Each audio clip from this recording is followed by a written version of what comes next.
आ गई आप हॉस्पिटल से? क्या हाल है लारेब का? ये भी मत पूछो, उन कमबख्तों ने क्या हाल कर दिया था। अब तो अल्लाह का लाख लाख शुक्र है, बस लारेब घर आने वाली।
ठीक वक्त पे आपका फ़ोन आया। मैं भी आपको याद कर रहा था। सब कुछ छोड़ो तो मुझे ये बताओ, जो तुमने अपने बनाए हुए मरहम की तारीफों में ज़मीन व आसमान एक कर दिया था, ये क्या नशे में रहते हुए बनाए थे? सब कुछ बेड़ा गर्क कर दिया तुमने। क्या मतलब? मतलब ये कि मैं अभी हॉस्पिटल जा रही हूँ सारी सिचुएशन देखने। ऐसा ना हो तुम्हारे इस मरहम की वजह से हम दोनों को जेल हो जाए। जेल नहीं जी, रोशन कोठरी गए आप, क्योंकि जहाँ पे आप होंगी ना, वहाँ तो दोज़ख भी जन्नत बन जाएगी हमारे लिए। पुलिस की मार खाओगे ना तो अकल ठिकाने आ जाएगी। आपके लिए तो कुछ भी सह लेंगे। हुक्म करें आप। हेलो,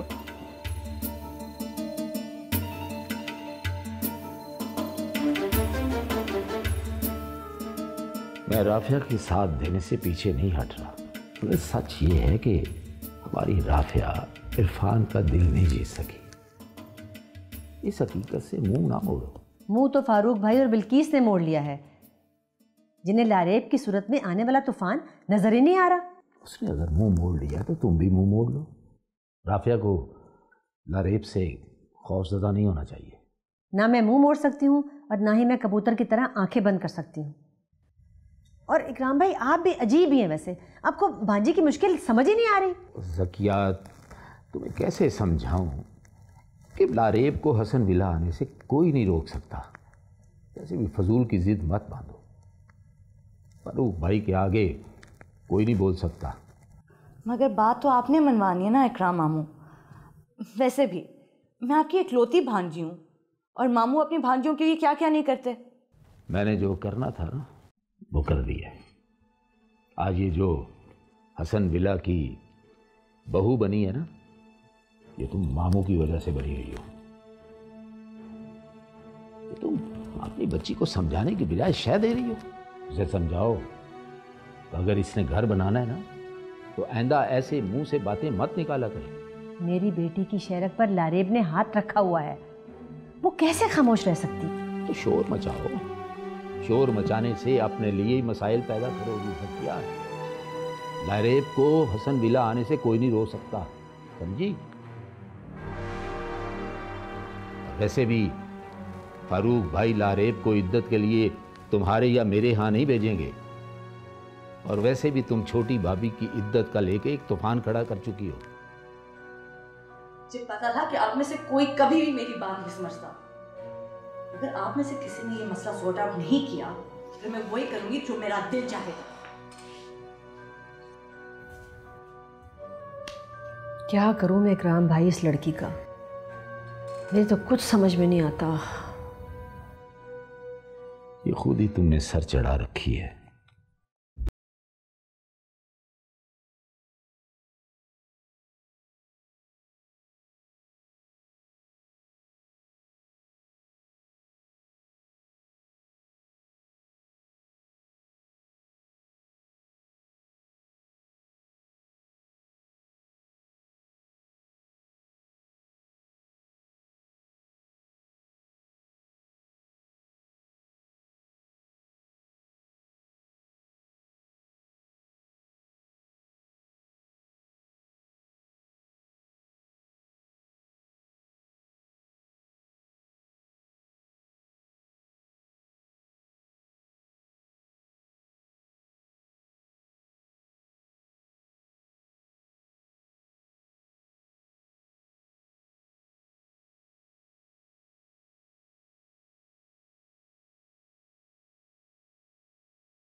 ओह, तो तुम आ गई? हाँ, और यही बात मैं तुमसे करूँ तो?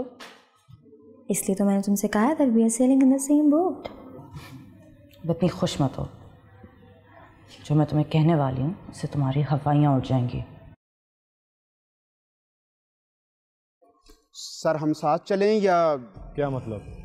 सर अगर किसी की तीमारदारी के लिए आए हैं तो हम यहाँ रुक जाते हैं। मैं ड्यूटी पर तीमारदारियाँ नहीं करता होता, एक स्पेशल केस है उसी के लिए आया हूँ। सर तफ्तीश है या मुजरिम को पकड़ना है? तफ्तीश तो जारी है और क्या पता मुजरिम भी गिरफ्तार हो जाए। Okay sir.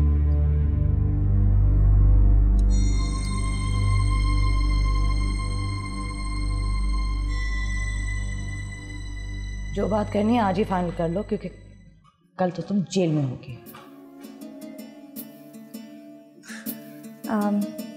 तुम मेरी बात समझी नहीं हो। मैं समझी, तुम मेरी बात नहीं समझी। चलो कैंटीन में आओ।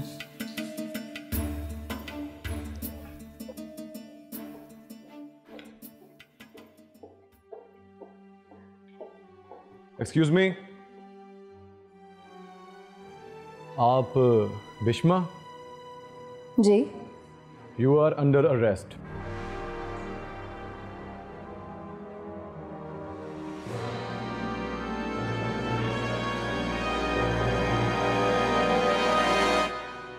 अरे तुम्हारे चेहरे का तो रंग ही उड़ गया। वैसे हम पुलिस वाले डरने वाले लोगों को पहले पकड़ते हैं, क्योंकि जहां डर है वहीं जुर्म है। तुम इंस्पेक्टर इमरान? करेक्ट। वैसे जुर्म तो तुमने किया है। मैंने सोचा था कि तुम्हें गिरफ्तार करके तुम्हारे इन खूबसूरत हाथों में हथकड़ियां उसी वक्त डाल दूं जब मैंने उसे तड़पते हुए देखा था। जी? हाँ, तुम्हारी मोहब्बत में कैसा पागल था वो। ऐसा लगता था अभी जान दे देगा। लेकिन अब ऐसा कुछ मत करना कि मुझे तुम्हारे हाथों में हथकड़ियां डालनी ही पड़े। एक तो तुम पुलिस वाले भी ना मोहब्बत की बात हथकड़ी से करते हो। खैर तो है। वैसे तुम यहाँ कैसे? और अगर मैं यही सवाल तुमसे पूछूं तो? अरे भाई, हम तो पुलिस वाले हैं, कहीं भी चले जाते हैं। वैसे मैं यहाँ पे लैब में कुछ रिपोर्ट्स की इन्वेस्टिगेशन के लिए आया था। किसके रिपोर्ट्स? है एक लड़की लारेब।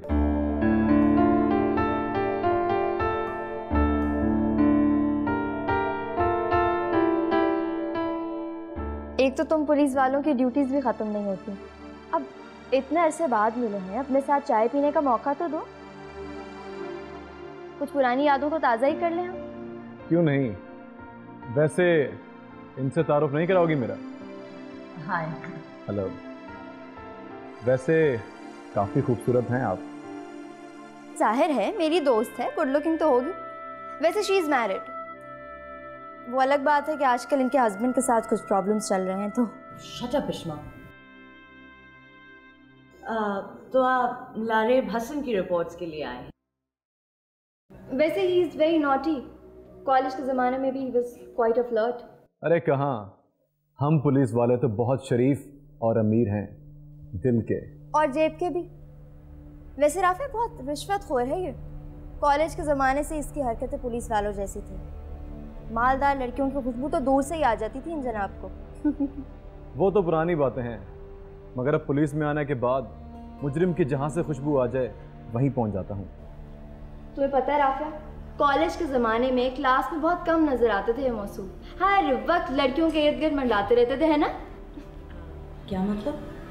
मतलब ये कि बहुत फ्लर्ट करता था ये लड़कियों से। चलो एनीवेज तुम लोग कैंटीन में जाओ, चाय शाय ऑर्डर करो, मैं आती हूँ। ओके। हटा सकते हो तो हटा लो।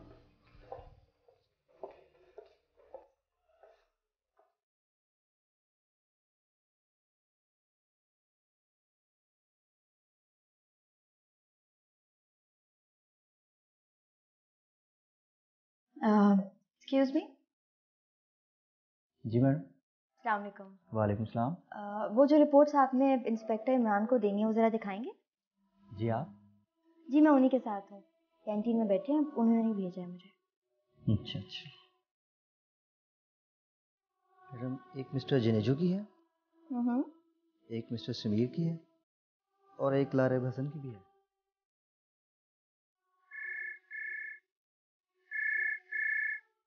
हेलो।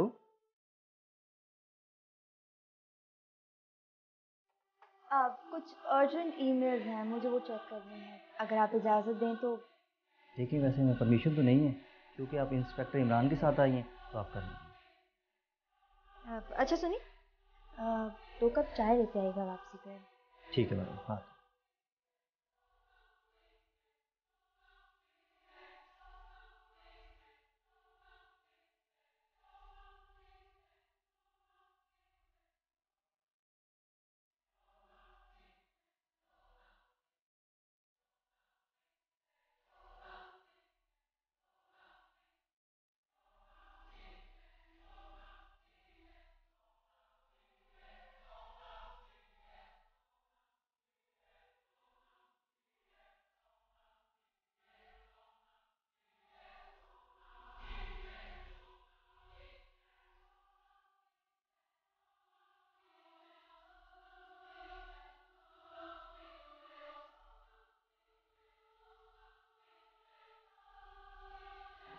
जी मैडम, हो गया आपका काम?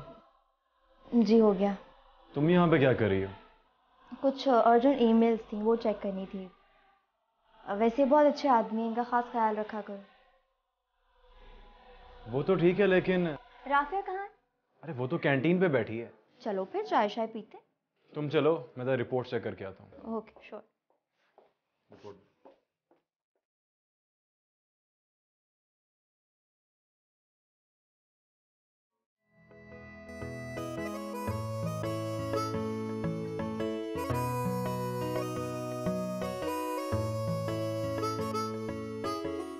हमारी बेटी आज बहुत दिनों बाद घर आई है। वेलकम होम बेटा। फुरकान कहाँ है? अम्मी वो हॉस्पिटल में बिल्स क्लियर करवा रहा हूँ, कह रहा था उसके बाद आओ। आओ।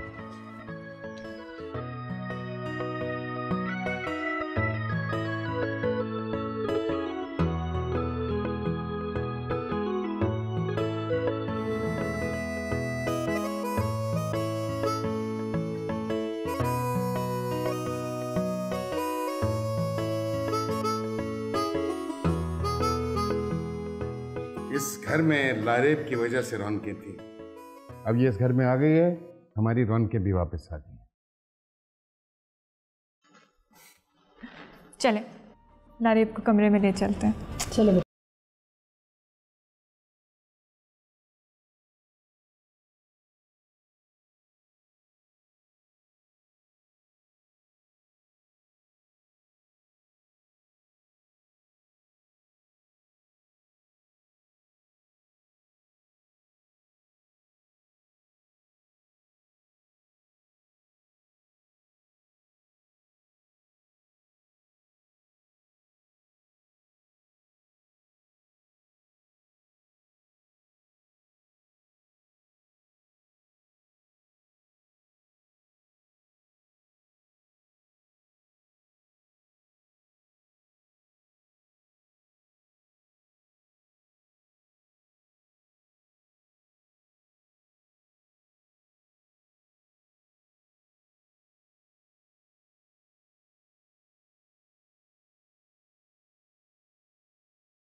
भाई इसकी खामोशी तो हमारा दिल काटे दे रही है। इस वक्त तो कोई हमसे हमारी तमाम दौलत ले ले और बदले में सिर्फ हमारी बिटिया के चेहरे पर एक छोटी सी मुस्कान दे दे। इंशाल्लाह बहुत जल्द हसन विलास में हमारी बिटिया भागती दौड़ती शरारतें करती नजर आएगी।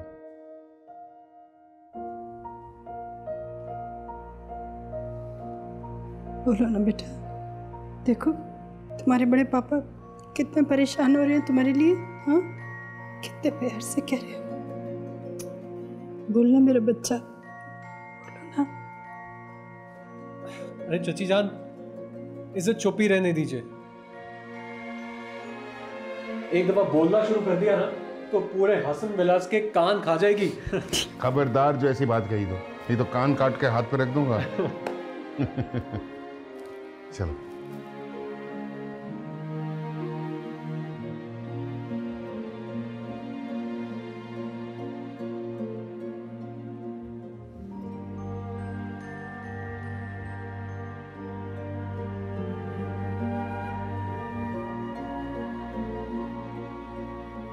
साहिबान बनकर हमने लारेब का ख्याल रखना है, देखना है कि उसको कोई तकलीफ ना हो, उसकी हर ख्वाहिश उसके पूछने से पहले उसके पास होनी चाहिए। कोई ऐसी बात नहीं होनी चाहिए जिससे उसको दुख पहुंचे। हम सबको मिलकर उसको जिंदगी की तरफ वापस लेकर आना है, दुखों से दूर करना है उसे। मैं वही पहले जैसा हसन विलास चाहता हूं जहां पे खुशियां राज किया करती थी। डोंट वरी पापा, ऐसा ही होगा। फारूक मियाँ, छोटा मुंह बड़ी बात। हसन विलास में रहने वाले सब लोगों को ये बात समझानी पड़ेगी। कोई समझे या ना समझे, हमें हसन विलास की खुशियां जो हैं मंजूर हैं। That's it. पापा, कल यज़दानी ने अपने असिस्टेंट को इंस्ट्रक्ट कर दिया है, वो लारेब की ड्रेसिंग का भी ख्याल रखेंगे, मेडिसिन का भी, इसके साथ साथ आपको फॉलोअप भी सेंड कर देंगे। Don't worry. थैंक्स गॉड पापा, लारेब घर आ गई। एक्चुअली मैं आपसे एक बात करना चाह रही थी। पापा, मम्मी डैडी ने हमें इनवाइट किया था।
10 दिन पहले आने वाले थे। बस ट्रेनिंग पे गया हुआ था, इसके बाद सोचा कि 1-2 ऑफिशियल कोर्सेज और इसके साथ ही पोली टेस्टिंग कोर्स भी मैंने सोचा कर ही लिया जाए। ये तो अच्छा किया। बस यार क्या बताएं, लारेब आज ही वापस आई है अस्पताल से। बहुत जुल्म किया है इन लोगों ने। आप फिक्र न करें, मैंने एक बड़ा इंटेलिजेंट ऑफिसर इस काम के लिए डिप्यूट कर दिया हुआ है। आप मुझे पहले ही बता देते, मैं वहीं से उसकी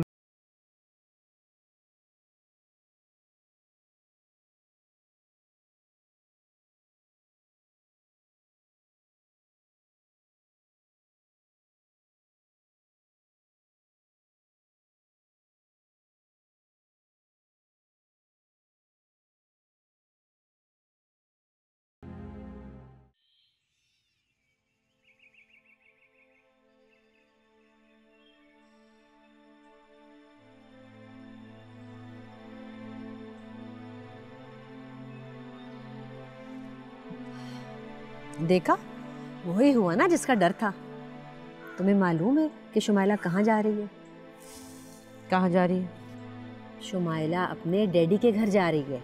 और देखना, तुम पूरा 1 हफ्ता रहेगी वहाँ पर, और साथ में फुरकान को भी रोकेगी रहने के लिए।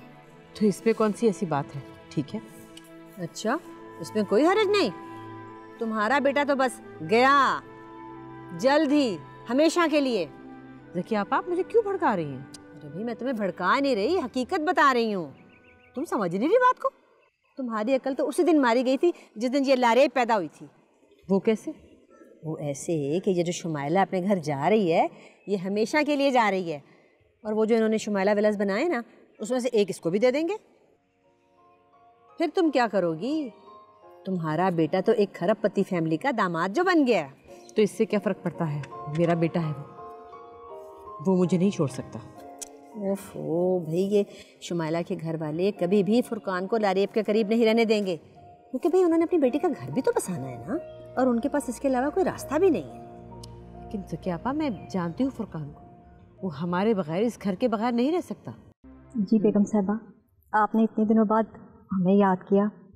छोटी बेगम ने तो मोहल्ला छोड़ते ही हमें भुला दिया। देखो, हमें अपने घर के लिए एक नौकरानी चाहिए, और अगर सुरैया आ जाए तो कितना अच्छा हो। नहीं बीबी जान, सुरैया नहीं, वो नहीं आ सकती। क्यों? वो बस जी, क्या तनख्वाह कम थी? आपको एक राज की बात बतानी थी।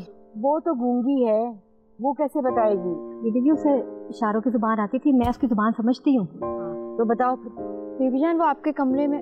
बिश्मा तुम ठहरो। हाँ बताओ, सुरैया ने क्या बताया था? जी बीबी जी, कुछ नहीं। कभी कहती कोई राज है, कभी कहती कुछ भी नहीं। बीबी जान ये क्या बोलेगी, इसका तो पूरा खानदान चोर है। नहीं, हम लोग चोर नहीं हैं। ज्यादा बकवास मत करो, इतने छित्तर पड़वाऊंगी ना, पूरा खानदान याद रखेगा तुम्हारा। निकले यहाँ से। आप अमीर लोग हम गरीबों का खूब मजाक उड़ाते हैं, हमसे उल्टे सीधे काम भी करवाते हैं और जूते भी मारते हैं। अल्लाह के कहर से डरो, ये रुपया पैसा सबको यही रह जाएगा। ओ बीबी माफ करो, दफा यहाँ से। निकला। बिश्मा, ये क्या हरकत की तुमने? बीबी जान, आपको कुछ नहीं पता, आप तो थी नहीं तब। 5 लाख चोरी करके गई थी इसकी बहन। क्या हुआ? कुछ नहीं, हमेशा ऐसे वक्त पे आएगा जब मैं सारा मामला सुलझा चुकी होती हूँ। निकाल दिया मैंने इस औरत को घर से। आज की रात फैसला हो जाएगा। शमा, मुझे सुरैया के भाई का फोन मिला के, तो मैंने उससे बात करनी है। मिलाओ उसका नंबर। क्या हो रहा है यहाँ पे? दो। तुमको पता है सुरैया नौकरी क्यों छोड़ के गई थी? और इसकी जिम्मेदारी तुम सब लोगों पे आयद होती है। क्या हुआ बीबी जान? ये पूछो क्या नहीं हुआ। इस लड़की ने वो कुछ कर दिखाया जिसका तुम तसव्वुर भी नहीं कर सकती हो। मैं समझाऊंगी इसे बीबी जान। शमा, मामला समझने समझाने की हद से बाहर निकल चुका है। शमा, मैं तो सोच भी नहीं सकती थी कि इस खानदान में कोई मुजरिम ज़हनियत वाला पैदा होगा। मुजरिम? हाँ, सब हकीकत मेरे सामने खुल चुकी है। और जिसको मैं झगड़ा समझ रही थी ना, वो झगड़ा है ही नहीं। क्या हो गया बीबी जान? सुबह होने दो, सब कुछ पता लग जाएगा। कल सुबह फैसला हो जाएगा। बीबी जान, मुझे तो समझ में नहीं आ रही कि इस घर में क्या हो रहा है।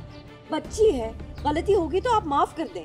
माफी की गुंजाइश वहाँ होती है जहाँ कोई अपना जुर्म मान रहा हो, और मैं इसे मजीद एक मौका भी नहीं दूंगी ताकि हम और हमारी फैमिली बदनामी से बच सकें। बिश्मा,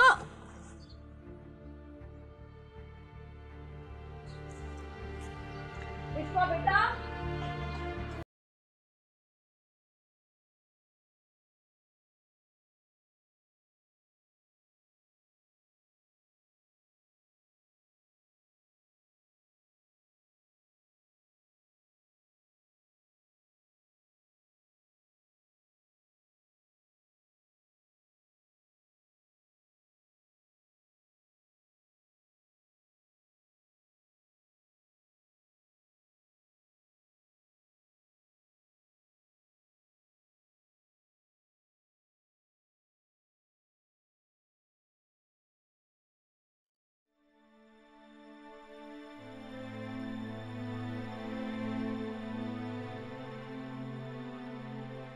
आठ बज गए और ये इरफान अभी तक घर नहीं आया। ना कोई एसएमएस, ना कोई फोन। लापरवाही की हद होती है। इरफान ने तो कहा था कि डेलीगेशन के बाद वो घर आ जाएगा। रात गुजर गई।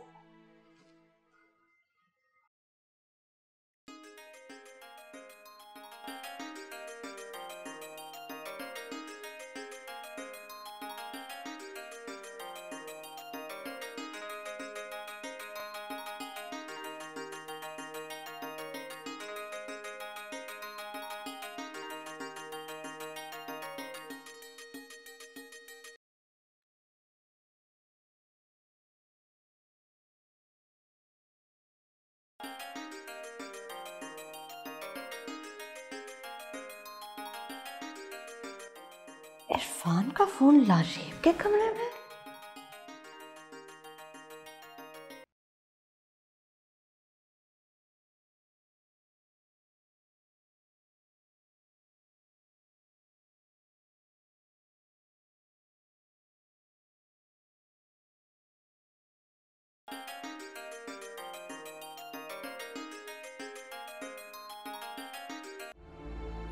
Disgusting.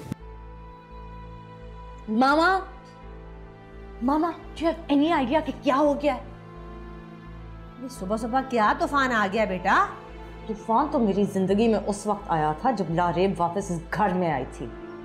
आप लोगों ने तो अपनी आंखें बंद कर ली हैं, लेकिन अगर आप लोगों ने अपनी आंखें ना खोली तो सारी उम्र पछताएंगे। राफिया, ये क्या बदतमीजी है बेटा? आए तो सही। हैं? अरे ये मुझे कहाँ खींच के लेके जा रही हो? वो ये क्या कर रही हो बेटा? क्यों मुझे खींचे लिए जा रही हो? कहाँ? मैं आपको आपके दामाद के करतूत दिखा रही हूँ। ये क्या है? इरफान का फोन, जो उसकी आदत है कि रोज रात को सोने से पहले वो अपनी साइड टेबल पे छोड़ के जाता है। ये क्या कह रही हो राफिया बेटा? मैं बिल्कुल ठीक कह रही हूँ मामा।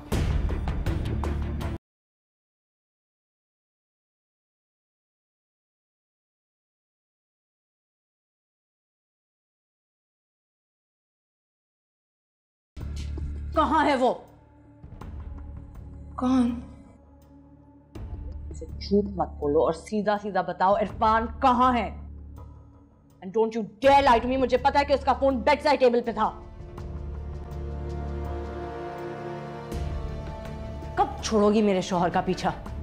इनफैक्ट मेरी शादी क्यों होने दी? देख लिया आपने इस मासूम से चेहरे वाली लड़की की हरकतें? बेशर्म।